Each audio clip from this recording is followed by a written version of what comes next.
Hi hello welcome to my channel. కేంద్ర ప్రభుత్వం ఇల్లు లేని వారికి శాశ్వత ఇల్లు నిర్మించుకోవడం కోసం ఒక కొత్త పథకాన్ని అయితే తీసుకొచ్చింది. ముఖ్యంగా అద్దె ఇళ్లలో ఉండేవారికి, మురికివాడల్లో, బస్తీలలో మరియు ప్రభుత్వం అధికారికంగా ప్రకటించినటువంటి కాలనీలలో ఉండేవారికి అయితే గుడ్ న్యూస్ అయితే చెప్పింది. ఎవరైతే సొంతంగా ఇల్లు కట్టుకోవాలని కలగా పెట్టుకున్నారో వారి యొక్క కలలను మేము నిజం చేస్తామంటూ కేంద్ర ప్రభుత్వం అయితే ముందుకు వచ్చింది. దీనికోసం బడ్జెట్లో ప్రత్యేకంగా స్థానాన్ని అయితే ఇచ్చింది. సొంతంటి కళ కోసం పాటుపడే వారికి తాము అండగా ఉన్నామంటూ కేంద్ర ప్రభుత్వం అయితే భరోసా ఇస్తుంది. సొంతంటి నిర్మాణం కోసం కేంద్ర ప్రభుత్వం కొత్తగా పిఎం ఆవాస్ యోజన అనే పథకాన్ని అయితే తీసుకువచ్చింది. ఈ పథకం ద్వారా సొంతంగా ఇల్లు కట్టుకోవాలి అనుకునే వారికి కొంత మొత్తంలో రుణం రూపంలో అయితే నగదు ఇవ్వనుంది. దీనికి సబ్సిడీ కూడా యాడ్ అయ్యి వస్తుంది.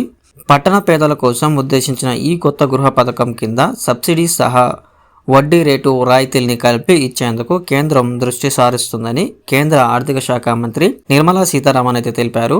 గతంలో నిలిపివేసిన క్రెడిట్ అనుసంధానిత సబ్సిడీ పథకాన్ని డెవలప్ చేసే కొత్త పథకాన్ని అయితే విడుదల చేయాలని ఆలోచిస్తోంది. పీఎం ఆవాస్ యోజన కింద రానున్న 5 ఏళ్లలో మరో 2 కోట్ల ఇళ్ల నిర్మాణం చేపట్టనున్నట్లు నిర్మలా సీతారామన్ అయితే చెప్పారు. దీనికోసం నిధులు కేటాయించారు. త్వరలోనే 3 కోట్ల ఇళ్ల నిర్మాణం లక్ష్యం చేరుకోబోతున్నట్లు వెల్లడించిన ఆమె మరో 2 కోట్ల ఇళ్లతో మొత్తం 5 కోట్ల ఇళ్ల నిర్మాణం లక్ష్యాన్ని చేరుకుంటామని తెలిపారు. ఈ పథకాన్ని కేంద్ర ప్రభుత్వం 3 విధాలుగా అయితే విభజించింది.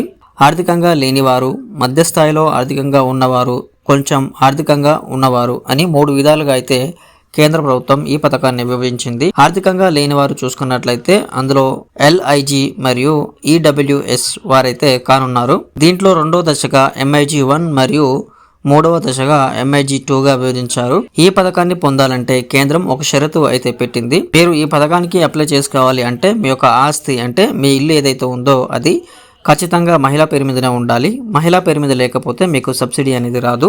ఒకవేళ మహిళా పేరు మీద లేకపోతే మీరు అప్లై చేసుకోవడానికి కూడా అర్హత అయితే లేదు. అలాగే మీ యొక్క ఆదాయం సంవత్సరానికి వచ్చేసి 6 లక్షల లోపు అయితే ఉండాలి. ఎక్కువలో ఎక్కువ 12 లక్షలు అయితే ఉండాలి.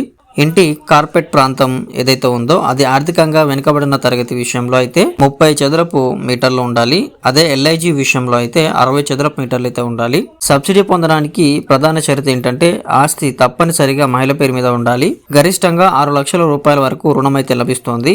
కుటుంబ సభ్యుల పేరు మీద మునుపటి ఇల్లు అయితే ఉండకూడదు. గరిష్టంగా 2.67 లక్షల రాయితీ ఈ పథకం పైన ఇవ్వబడుతుంది. ఈ డబ్బును ఆమె బ్యాంకు ఖాతాలో అంటే ఎవరైతే మీ యజమాని ఉన్నారో మహిళా యజమాని ఆమె బ్యాంకు ఖాతాలో అయితే జమ చేస్తారు. 9 లక్షల రూపాయల వరకు రుణం లభిస్తుంది. ఇది LIG ప్రాంతం వారికి. గరిష్ట సబ్సిడీ దీనికి వచ్చేసరికి 2.35 లక్షలు అయితే ఉంటుంది. ఇక్కడ కార్పెట్ ఏరియాలో చూసుకున్నట్టయితే 160 చదరపు మీటర్ల వరకు అయితే ఉండాలి. దీనికి 12.1 లక్షల నుంచి 18 లక్షల రూపాయల మధ్య ఆదాయం ఉన్నవారు ఈ కేటగిరీలోకి వస్తారు.